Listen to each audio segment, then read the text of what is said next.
Hello everyone, welcome back to my channel. আশা করি আপনারা সবাই খুব ভালো আছেন, সুস্থ আছেন। আর আমরা একদিন ছিলাম ওখানে, রবিবার দিনকে এসছি। আর এখানে আজকে কোন্নগর চলে এসছি, হচ্ছে আজকে মঙ্গলবার রাত্রিবেলা। মিঠি এসেই ওর সব খেলনাপত্র নিয়ে খেলা করতে শুরু করেছে। আর এখানে মা সোমকে দিয়েছে হচ্ছে সিমুয়ের পায়েস, ও খাচ্ছে ওটাই। আর ওরা এখানে এসে এতটাই খুশি হয় যে কেউ মামার বাড়িতে গিয়ে খুবই খুশি হয়। আর আমারও যেন মনে হয় কতদিন বাদে মানে একটু রিল্যাক্স করার জায়গা।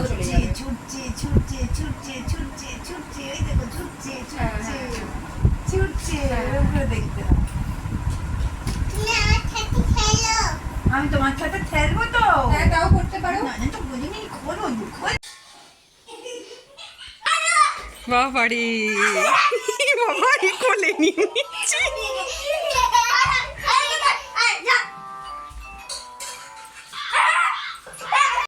আর এই যে দেখুন, ভাই বোনে দেখা হয়েছে আর কতটা খুশি।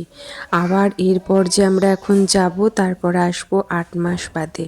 তখন আরও বেশি মন খারাপ হবে, মানে আরও বেশি দেখে এরা মজা করবে। মানে এদেরকে দেখে আমার মনটা যেন ভরে গেল, এতটা এরা খুশি নিজেদেরকে দেখে। তারপরে তো নিজেদের মধ্যে ঝগড়া মারপিট তো চলছেই। আজ হচ্ছে বুধবার, তো আমরা মঙ্গলবার এসেছি নেক্সট ডে। আর এখানে আমি সরাসরি বসে গেছি এখন হচ্ছে মিঠিকে খাওয়াতে চিকেন স্টু, আর আমাদের এদিকে হচ্ছে মাটন।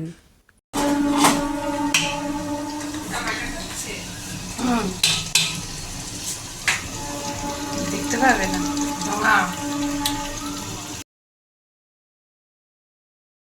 হ্যাঁ দিদি, কি রান্না করছ? মাটন কি আছে?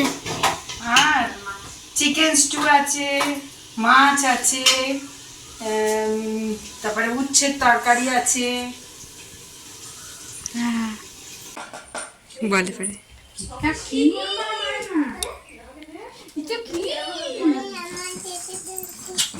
কি শোনা?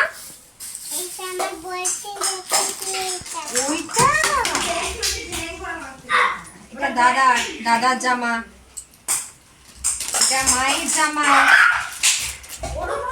এটা মায়ের জন্য কতগুলো ক্লিপ নিয়ে এসেছি। মায়ের জামা আর মায়ের দুটো ক্লিপ, একটা ছোট ক্লিপ একটা বড় ক্লিপ, দুটো ক্লিপ নিয়ে এসেছি মায়ের জন্য। আর মায়ের জন্য একটা, আমাদের এটা ফেলাম, পেন্সিল বক্সে ফেলাম, একটা সেট আছে স্টোন, মাল্টি কালার স্টোন বসানো সুন্দর সেট। তোর একটা স্টোনের সেট আমার কাছে রয়েছে, সে আমাকে দিয়েছিলিস একবার বিয়ের বাড়ির সময় পড়তে, সরু মতন। তোকে আমি একটা অনলাইনে আমি অনেক ভালো ভালো দেখি, আমি নিজেও অর্ডার করেছি, তোকে পাঠিয়ে দেবো। এটা কোনোদিন তোর মিঠি সেরকম ট্রেনে চড়তে পারে না, তো তার জন্য আমরা একটুখানি মাকে নিয়ে বেরিয়েছিলাম। একটু দীঘা যাবার প্ল্যান হয়েছে, বোন আমরা আর মায়েরা। তো একটুখানি শপিংয়েই যাচ্ছিলাম শ্রীরামপুর, তো তাই জন্য একটুখানি ওদের ট্রেনে করে, ট্রেনেও চাপা হলো, আবার ট্রেনে করে নিয়েও যাওয়া হলো, শপিংটাও করা হলো আর কি। এদের সব স্বভাবগুলো দেখে আমার ছোটোবেলাকার কথা মনে পড়ে যায়, যে আমরাও ট্রেনে চাপার জন্য আমরা যখন মামার বাড়ি যেতাম তখনই ট্রেনে চড়তে পারতাম, খুব ভালো লাগতো।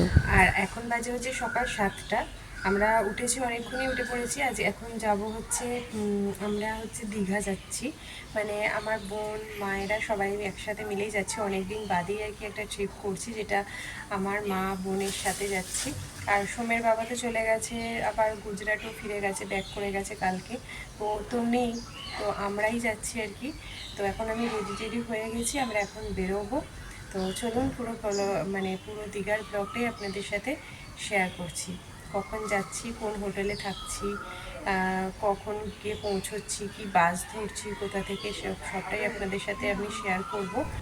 এই যে সবাই এখন রেডি হয়ে গেছে, আর ওইদিকে বোন খিচুড়ি মানে এদের জন্য সব রান্না ঠান্না করে নিয়ে আসছে, ওর জন্যই আমরা ওয়েট করছি। আমরা এখান থেকে স্টেশন যাব, সবাই মিলে আমরা স্টেশনে গিয়ে মিট করব। এখানে মিঠিও রেডি হয়ে গেছে। এখন বাজে মোটামুটি 7:30 মতন বাজে, 7টা বাজে, মানে আমরা স্টেশন যখন গেছি তখন 7:30 হয়ে গেছিলো। এই যে মিঠি এখন ঘুরছে মায়ের পেছন পেছন। আর আমাদের বাসটা যেখান থেকে আমরা ধরেছিলাম, বাসটা হচ্ছে আমরা হাওড়া থেকে ধরেছিলাম, এখান থেকে ট্রেনে করে হাওড়া গেছি। দেখুন আবারও দেখা হয়েছে, কতটা খুশি। যতবারই ওদের দেখা হয় ততবার খুব খুশি হয়ে যায়। তো যাই হোক, এখান থেকে আমাদের কোন্নগর স্টেশন থেকে আমাদের হাওড়া যেতে আধা ঘন্টা মতন লাগে। তো এই যে আমার দিদাও চলে এসছে আস্তে আস্তে। তো আমরা এখন দেখুন এইরকম বাস নিয়েছিলাম, আমরা চেয়েছিলাম এসি বাস, বাট আমরা এসি বাস পাইনি, এরকম নর্মালি একটা বাস পেয়েছিলাম। আগে থাকতে যেহেতু কোনো বুকিং ছিল না, আমাদের হঠাৎ প্ল্যান হয়েছে, যাবো একটা ঠিক ছিল, বাট কোনো আগে থাকতে কোনো মানে বুক টুক কিছু করা হয়নি, সাডেন প্ল্যান করে সাডেন আমরা গেছি। তো আমাদের দীঘা পৌঁছোতে এই বাসেতে টাইম লাগে হচ্ছে, এই বাসটা 9টায় ছেড়েছিল, বলেছিল 1:30টার সময় নামিয়ে দেবে, কিন্তু 1 ঘন্টা লেট হয়েছিল। 2:30টার সময় গিয়ে আমরা পৌঁছেছিলাম। তো তারপরে ওখানেও কোনো হোটেল বুক করা ছিল না। আমার বোনের হাজব্যান্ডও আজকে যাচ্ছে না, ও যাবে হচ্ছে শনিবার। বোনও বলেছিল শনিবার যাবো, তো আমি বললাম না, একসাথে যখন যাচ্ছি একসাথেই তো তাই জন্য ও গেল আমাদের সাথে। খুব মজা হয়েছিল। আর এখন দেখুন আমরা দীঘা পৌঁছে গেছি, এই যে হচ্ছে দীঘার টেম্পল, আমরা আসবো পরে ভিজিট করব এটাতে। আর এটা হচ্ছে ওল্ড দীঘা, জাস্ট এটা ক্রস করলেই হচ্ছে এদিকে নিউ দীঘা। তো খুবই মজা হয়েছে। বাকি ভ্লগটা আপনাদের সাথে পরে শেয়ার করব, নেক্সট ভ্লগে শেয়ার করব। আজকের মতন এখানেই শেষ করলাম।